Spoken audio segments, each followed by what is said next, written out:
JB, hoje eu estou olhos nos olhos com um médico psiquiatra que, quando o assunto é a saúde emocional e psíquica, em especial da mulher, ele sabe tudo.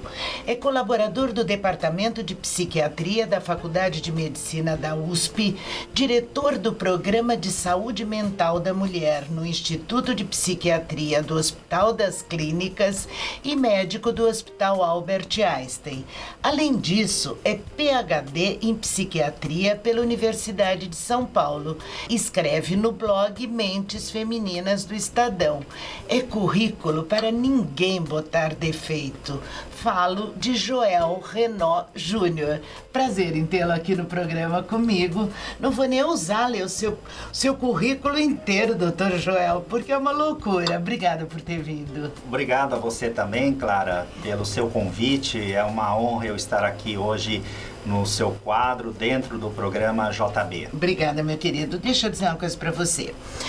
Como eu disse, em se tratando de mulheres, das coisas de mulher, de pequenas moléstias ou grandes de mulher, você sabe tudo. Por que você derivou essa sua especialidade às mulheres? O que lhe levou a isso? Eu, inicialmente, durante a faculdade de medicina da USP, onde eu fiz a graduação em medicina, eu inicialmente queria fazer ginecologia e obstetrícia. Eu sempre me interessei pela saúde da mulher. Lá pelo 5º ano de medicina, eu fiz um curso sobre climatério e nesse curso eles abordaram também os aspectos psíquicos. E a partir daí, passando pelo estágio de psiquiatria, eu fiquei assim fascinado pela área de saúde mental da mulher. Mas eu não sabia que haveria oportunidade posteriormente, logo no 1º ano de residência de psiquiatria lá do HC, de eu entrar dentro de um programa de saúde mental da mulher que foi fundado por um amigo meu que hoje reside e dá aulas no Canadá.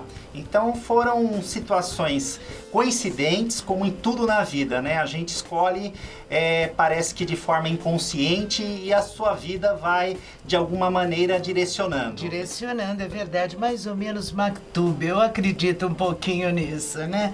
Agora, o que você classifica, Joel, como síndromes da mulher? Na realidade, a gente chama como médico de síndrome um conjunto de sinais e sintomas, né? Então, a gente tem várias síndromes que são da área, por exemplo, clínica, tem síndromes da área de psiquiatria. Da área de psiquiatria a gente tem, por exemplo, síndromes depressivas ou transtornos depressivos ou transtornos de humor, né, que engloba não só a depressão, mas também a distimia, e engloba também o transtorno bipolar do humor ou transtorno afetivo bipolar. Dentro das síndromes ansiosas, também nós temos, por exemplo, transtorno de pânico, quadros de fobia, ansiedade generalizada. Nós também temos transtornos ditos do espectro impulsivo-compulsivo. Então, nós temos, por exemplo, o TOC, o transtorno obsessivo-compulsivo. Então, no HC, no Programa de Saúde Mental da Mulher, nós observamos as diferenças relacionadas ao gênero ou seja, em termos de sintomas, de prevalência nas mulheres. Por que as mulheres podem ter, por exemplo, quadros depressivos e quadros ansiosos de uma forma mais frequente quando comparadas aos homens? Isso é uma das coisas que eu vou conversar com você. Mas você deu vários exemplos, umas mais conhecidas, outras menos.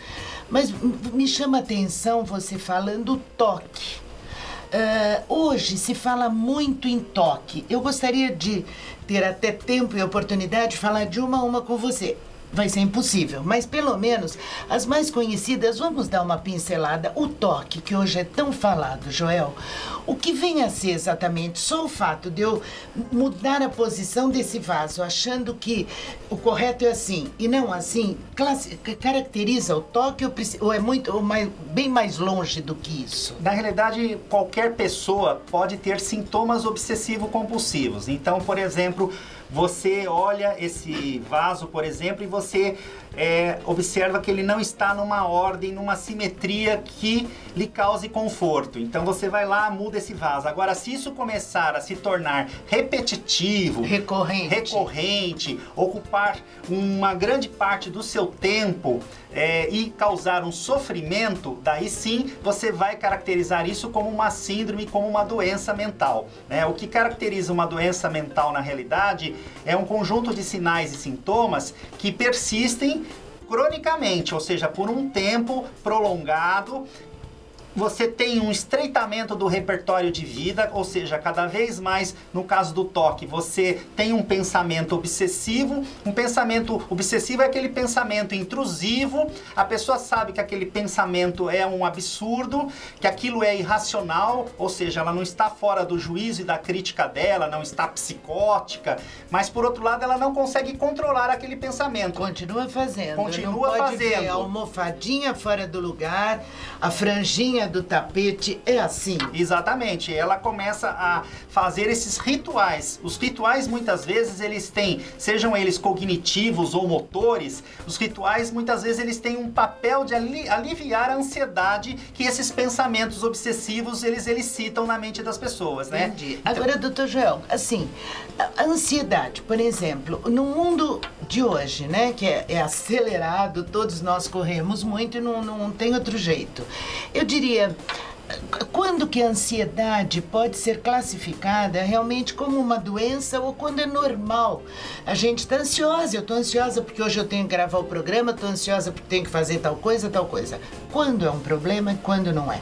É aquilo que eu falei há pouco, né? A ansiedade, ela pode ser um sentimento absolutamente normal perante algumas situações de vida. E hoje o que não faltam na nossa sociedade são gatilhos estressores, né? São situações de violência, situações de uma competição predatória dentro de um ambiente corporativo, muitas vezes situações com as crianças e adolescentes de bullying, né? Então nós temos uma série de gatilhos estressores. As mulheres, por exemplo, acabam sendo mais vítimas de assédios morais, violência física e até sexual. Então nós temos uma série de gatilhos estressores. Inicialmente as pessoas vão se ajustando. Agora, em algumas ocasiões, você tem alterações no sistema nervoso central, em determinadas estruturas do sistema nervoso central. Não vou aqui me ater a detalhes da neurociência, que eu acho que fica muito pesada a nossa conversa, mas de qualquer forma nós temos alterações no sistema nervoso central que levam a esses estímulos geradores da ansiedade de forma automática. Então, independente da presença ou não de um estímulo concreto, as pessoas ficam o tempo todo descarregando, por exemplo, a noradrenalina, o cortisol no organismo. E isso, no médio prazo, pode levar a quadros psiquiátricos. Entendi. Isso tudo, essas síndromes, esses estados emocionais, é possível serem evitados antes que aconteçam? Ou não existe nada que os previna, digamos? A prevenção na área de psiquiatria ela é ainda um tema bastante polêmico e controverso. Mas hoje nós já temos trabalhos com crianças e também com gestantes, no sentido de buscar formas de você prevenir distúrbios que muitas vezes começam na fase de adolescência. A gente sabe que, por exemplo, grávidas que passaram por situações estressoras ou tiveram quadros depressivos, ansiosos, já durante a gestação, crianças que não puderam ter, de alguma forma, alguma assistência materna, principalmente nos 2 primeiros anos, onde o sistema nervoso ele vai se moldando de acordo com a resposta afetiva do relacionamento com a mãe, né? A gente tem trabalhos que mostram uma situação que a gente chama de epigenética, ou seja, uma modificação genética que ocorre em função de estímulos estressores que desligariam determinados genes, né? Então, muitas doenças mentais hoje a gente sabe que podem ter correlação com fatos estressores que aconteceram durante a gestação ou nos primeiros 2 anos após o nascimento do bebê. Então a gente procura fazer uma avaliação dessas mulheres nas mães para evitar que isso repercuta nos próprios bebês, nos próprios filhos que ainda nem vieram, né? Você falou sobre depressão no homem e na mulher. Bem, está mais do que provado que o cérebro masculino e o feminino são completamente diferentes. Sim, tem algumas diferenças bastante significativas. São pontuais. São pontuais. Agora, isso não pode servir, como a gente vê, de uma forma muito assim, generalizada. Por quê? Porque às vezes há um certo preconceito. Então a ciência, ela mostra diferenças, mas ela não quer jamais reafirmar ou reassegurar certos preconceitos. Por exemplo, como aquele reitor da Harvard, muito tempo atrás, ele falou da inabilidade das mulheres à questão da lógica da matemática, né? E isso também tem que se tomar muito cuidado, porque tem situações, muitas vezes, onde você não tem um determinado estímulo desde o início de vida dessa mulher. Então ela se encaminha para uma determinada área, muitas vezes, não é por uma alteração apenas cerebral, né? Mas e sim por causa da questão educacional. Modo de vida. Modo de vida, tudo isso influi bastante. Aprendizado. Agora, sim, eu diria... vamos supor, está provado. Por que você acha que as mulheres são mais sensíveis à depressão e têm mais depressão do que os homens? Algumas mulheres, do ponto de vista genético, elas são mais sensíveis a essas alterações hormonais que ocorrem no pré-menstrual. O período de flutuação hormonal seria o período, por exemplo, do pós-parto. E o último período, entre aspas, de flutuação hormonal é o período conhecido como perimenopausa. Perimenopausa, para que as pessoas nos entendam, é o período que começa 5 anos antes do início da menopausa e se estende até 1 ano após a menopausa. Então, durante esses períodos de flutuação hormonal, as mulheres elas têm uma vulnerabilidade maior a terem quadros depressivos e quadros ansiosos em cerca de 2 vezes. Nós temos vários trabalhos que comprovam isso, e eu digo trabalhos longitudinais, que acompanham as mulheres desde, por exemplo, 30 anos de idade até o período em que elas entram na menopausa. Doutor Joel, o tempo voa. Nós chegamos ao finalzinho do nosso tempo, mas eu queria convidá-lo a ficar mais um programa aqui no estúdio comigo, porque temos muitas coisas ainda a esclarecer sobre esse universo maravilhoso que é o mundo emocional e psíquico da mulher. O senhor pode continuar comigo? Com todo prazer. Obrigada, então, pela sua presença e vamos continuar juntos. JB, então eu continuo com o Dr. Joel Renaud Júnior para você e para todos os nossos telespectadores. Um beijo hoje, em especial para você, Lara. Um beijo.